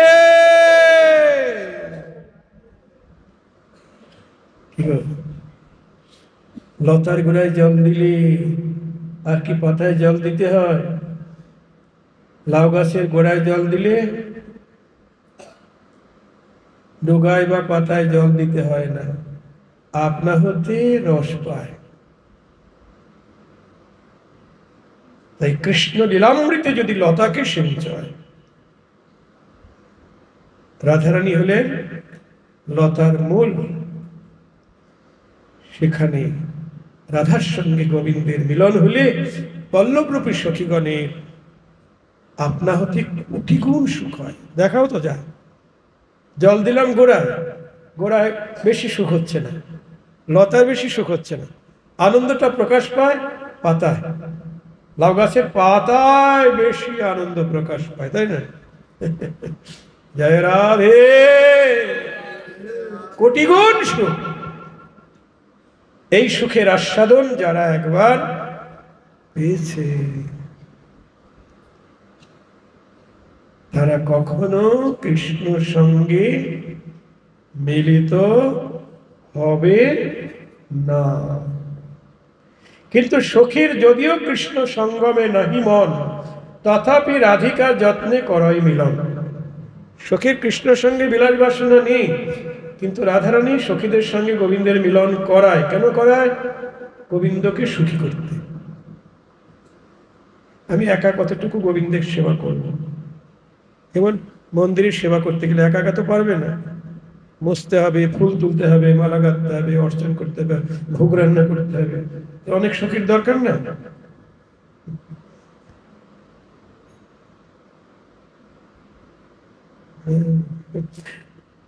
গোবিন্দকে সুখী করতে তাদের সঙ্গে মিলন করায়।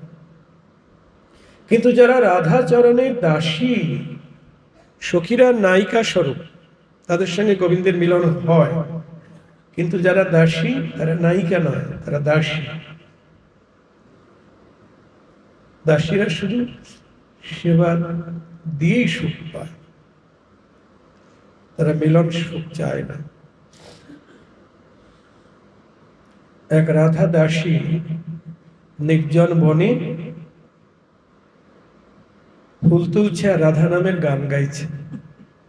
কি বলছেন? রাধে রাধে রাধে, সবাই বলেন রাধে রাধে রাধে, বৃন্দাবন বিলাসিনী রাধে রাধে রাধে,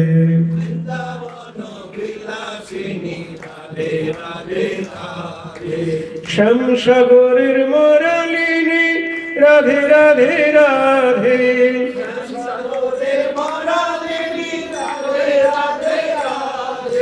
শ্যামসাগরের মরালিনী রাধে রাধে রাধে,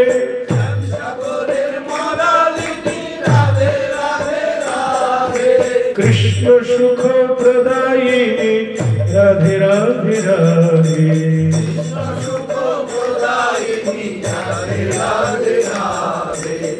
তুমি আমার প্রাণেশ্বরী রাধে রাধে রাধে,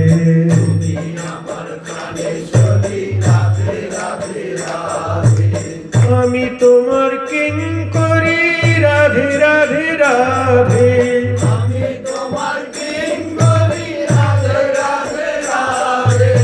আমি তোমার, তুমি আমার রাধে রাধে রাধে,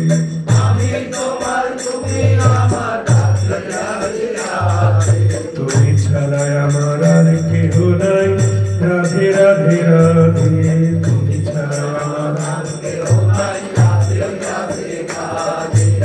সেবায় যেন লাগতে পারি রাধে রাধে রাধে,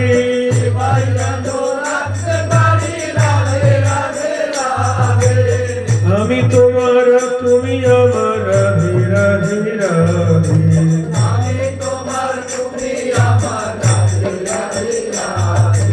এ জন্মে নয় জন্মে জন্মে রাধে রাধে রাধে,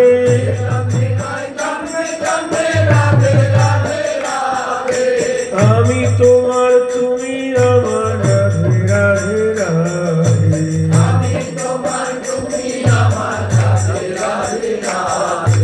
রাধে রাধে রাধে রাধে রাধে রাধে,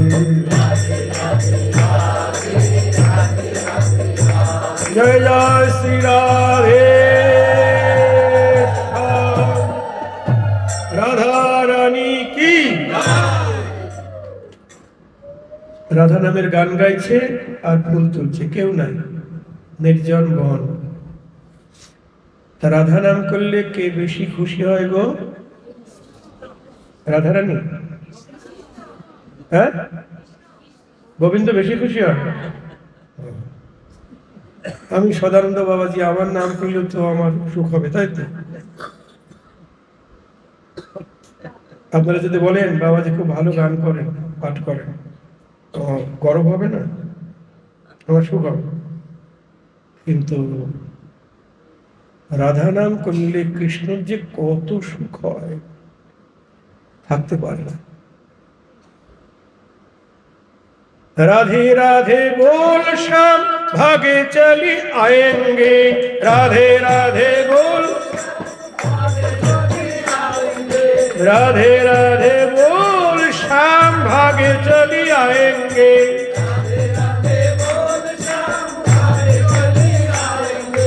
एक बार आएंगे तो खो नहीं जाएंगे।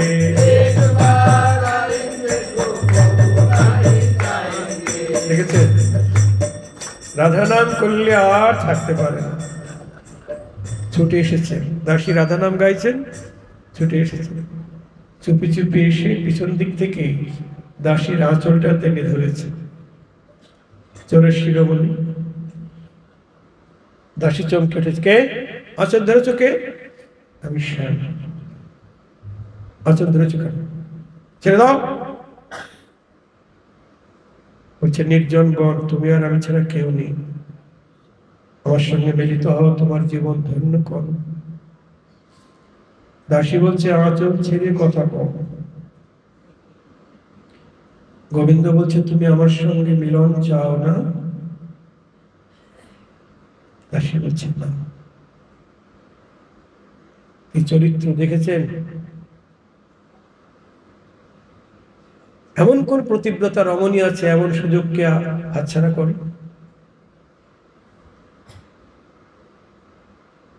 কেমন রাধা দাসীর চরিত্র, স্বভাব। তুমি আমার সঙ্গে মিলন চাও না? না, তুমি জানো না আমি রাধার চরণের দাসী, আমি যে ওই চরণে সব সুখে দিয়েছি, আমি যে রাধার সুখে সুখী, আমি তো নিজের সুখ চাই না, তোমাকে ভালোবাসি, একা একা নয়। রাধা তোমায় ভালোবাসে, তাই তোমাকে ভালোবাসে। জয় রাধে।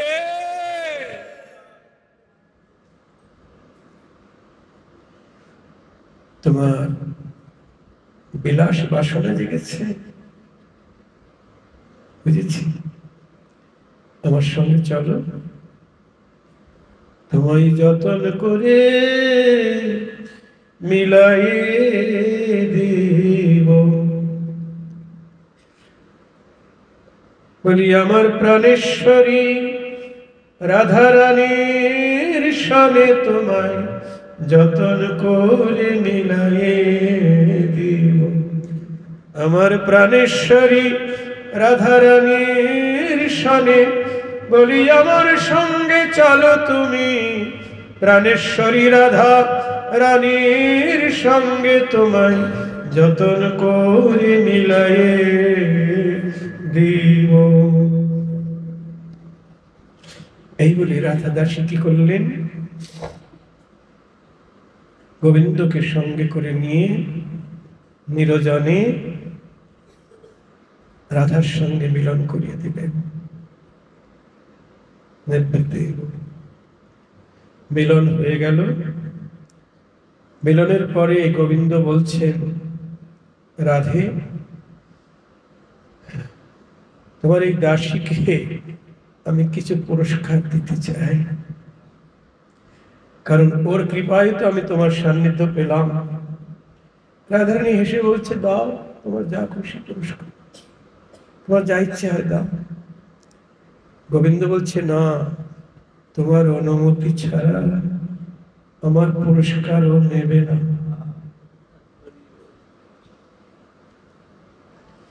রাধারানী তো জানে দাসীর চরিত্র।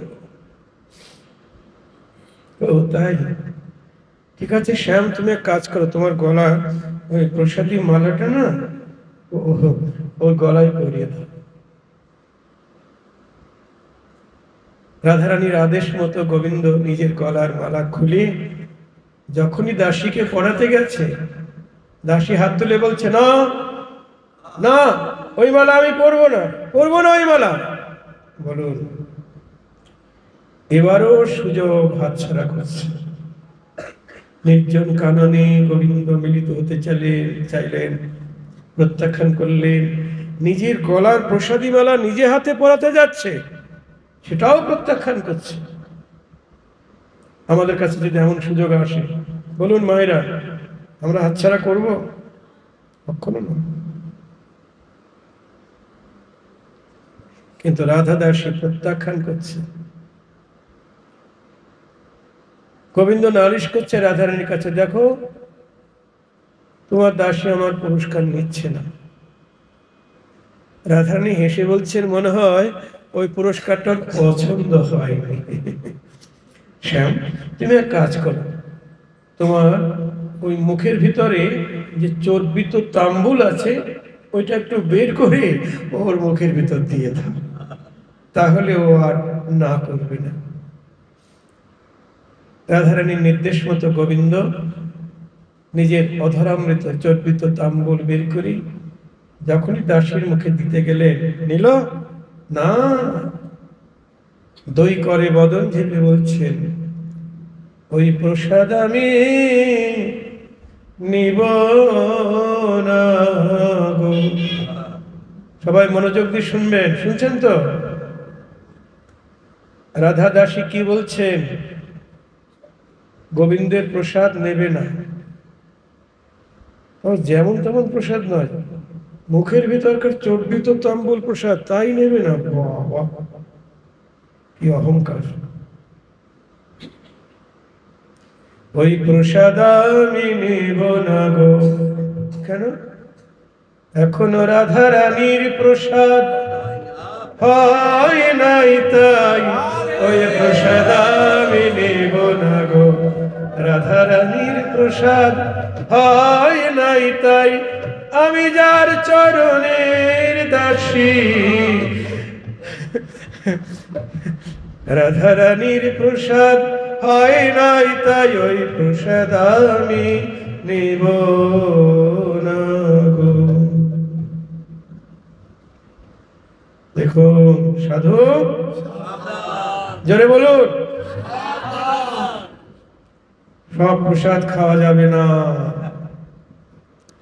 আমরা তো পথে ঘাটে কত প্রসাদ খাই, প্রসাদ দেন, প্রসাদ দেন, প্রসাদ দেন, খাওয়া যাবে না। রাধা দাসী কৃষ্ণের প্রসাদ পর্যন্ত খেলো না যতক্ষণ রাধার প্রসাদ না হলো। আমরা তো বিভিন্ন দেবদেবতার প্রসাদ খাচ্ছি, তাই না? শনি ঠাকুরের প্রসাদ, মা মনসার প্রসাদ, তারপরে কত কত প্রসাদ। কিন্তু যে দেবতার প্রসাদ খাবেন সেই দেবতার স্বভাব তো আপনার মধ্যে ঢুকবে, তাই না? ঢুকবে তো।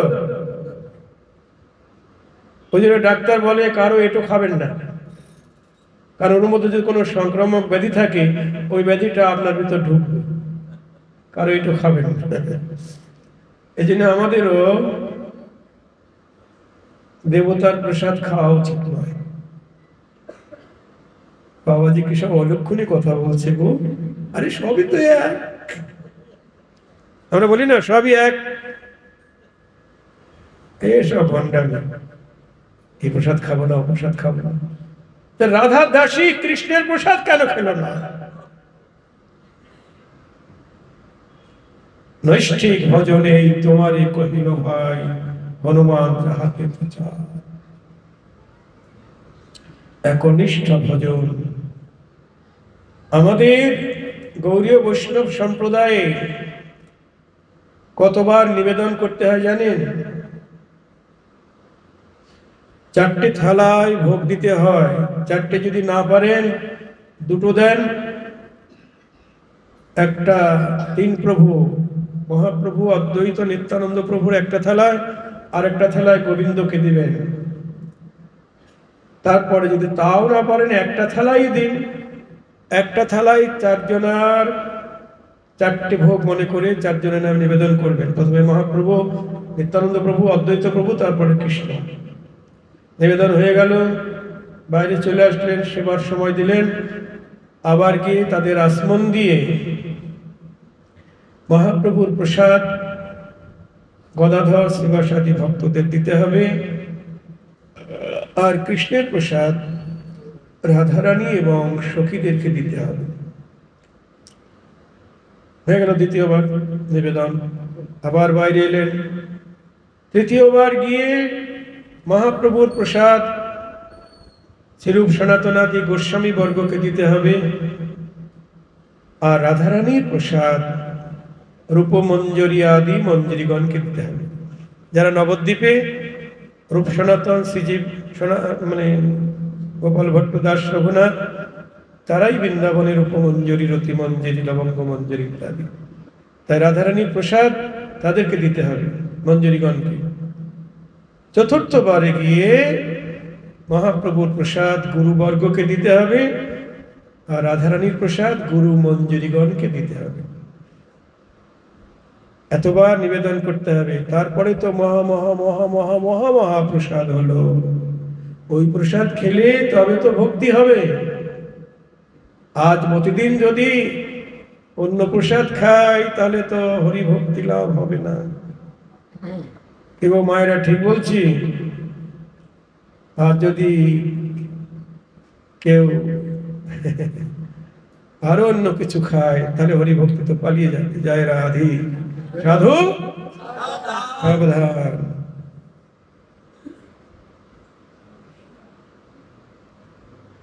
কৃষ্ণের প্রসাদও খেল না যতক্ষণ রাধার প্রসাদ না হলো। এই জন্যে সাধু সাবধান। আমরা সবাই রাধা চরণের দাসী। এই অভিমান নিয়েই যুগল সেবা করতে হবে। আর যে গুরুদেবের কাছে এই রাধা দাসের ভজন পাওয়া যাবে, সেই গুরুদেবের চরণে আশ্রয় করতে হবে। জয় রাধে। যে গুরুদেবের কাছে এই ব্রজের রাধা কৃষ্ণের যুগল সেবার উপায় পাওয়া যাবে না, যদি কেউ ভুল করে অন্য পথে গিয়ে থাকেন, তাহলে আবার সদ্গুরু বা বৈষ্ণব গুরুর চরণ আশ্রয় করে নতুন করে ভজন করতে হবে। অনেকে বলে একবার গুরুবরণ করেছি। অনেক গুরুরা আছে তারা নিতাই গৌরকেই মানে না। এই বাংলার বুকে আছে নিতাই গৌরকে মানে না। কিন্তু আপনারা তো নিতাই গৌরকে সবাই ভালোবাসেন। একটু আগে নিতাই গৌরের কথা শুনলেন। কাজেই এমন গুরুদেবের থেকে দূরে সরে এসে নিতাই গৌরকে যারা ভজন করে, ভালোবাসে, তাদের চরণ আশ্রয় করতে হবে। সাধু সাবধান। কেউ যদি প্রাইমারি স্কুলে চিরকাল থাকে তাহলে তার সব বিদ্যা লাভ হবে? আপার সেকশনে যেতে হবে, তো কলেজে যেতে হবে, ইউনিভার্সিটিতে যেতে হবে, তাই না? এই জন্যে ওই প্রাইমারি স্কুলে আপনি পড়ছেন, ওখানে হাই স্কুলে বিদ্যা নেই, ওই জন্য আবার কি হাই স্কুলে ভর্তি হতে হবে। জয় রাধে। তা আমাদের তো আবার নবদ্বীপে ফিরতে হবে। এখানে শেষ করি। জয় নিতাই।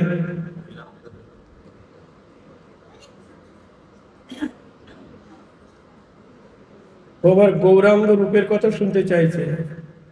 এই সই দেখিয়া গৌরাঙ্গ চাঁদে,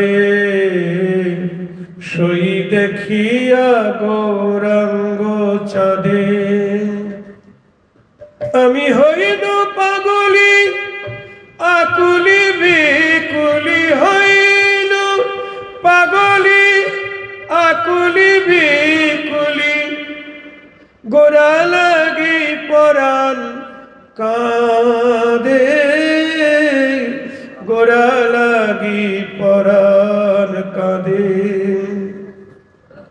নদিয়ার এক রমণী আর এক রমণীকে বলছেন, আমি গৌর প্রেমে পাগলিনী হলাম, রাধে রাধে।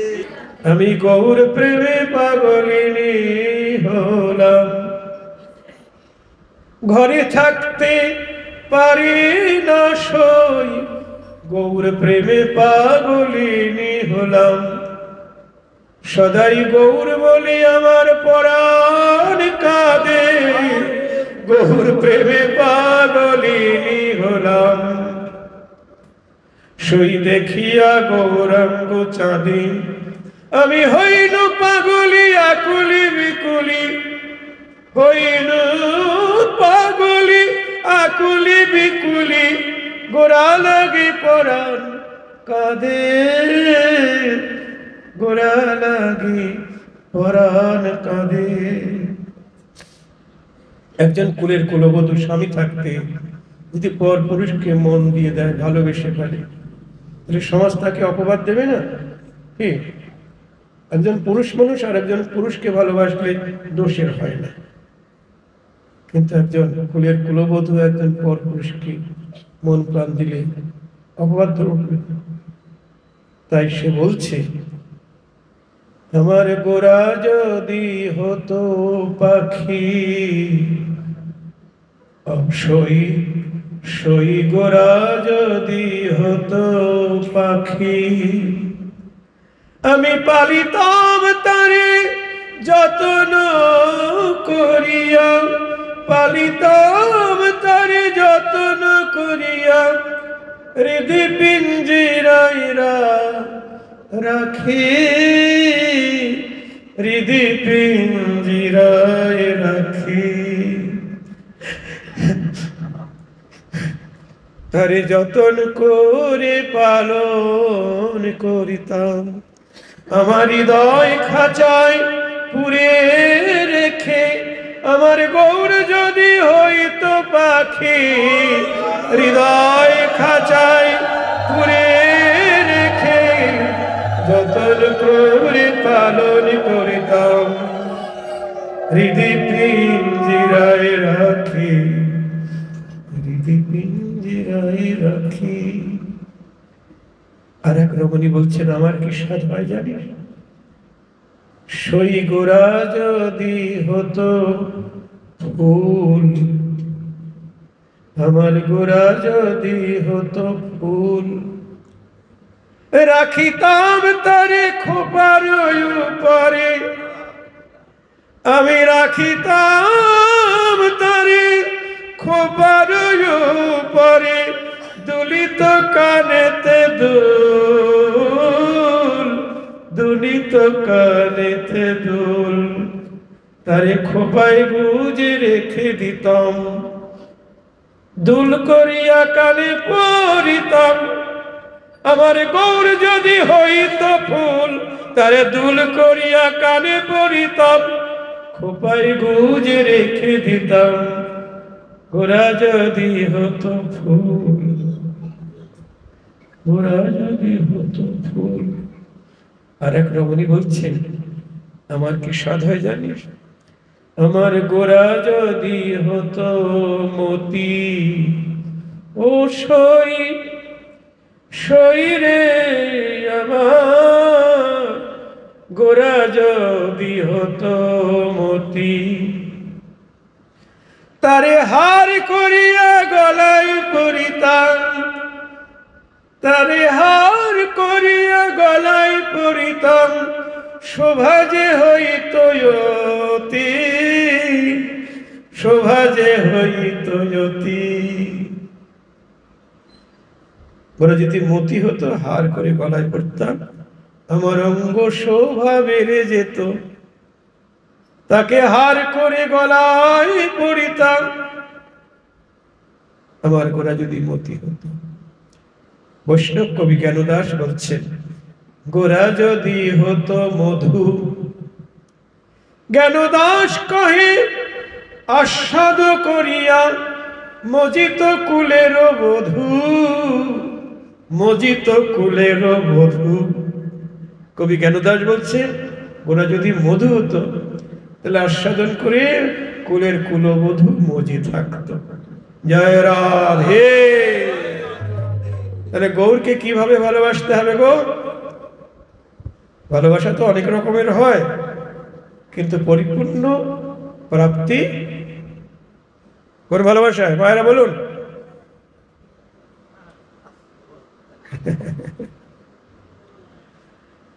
তাকে ধনমর নিত্যানন্দ, পতিমর গৌরচন্দ্র, প্রাণমর যুগল কিশোর, অদ্বৈত আচার্য বল গদাধর মোর কুল, নরহরি বিলাসই মোর, বৈষ্ণবের পদধূলি তাহে মোর স্নান কেলি, তর্পণ মোর বৈষ্ণবের নাম, বিচার করিয়া মনে ভক্তি রস আস্বাদনী, মধ্যস্থ ভাগবত পুরাণ, বৈষ্ণবের উচ্ছিষ্ট তাহে মোর মনোনিষ্ঠ, বৈষ্ণবের নামেতে উল্লাস,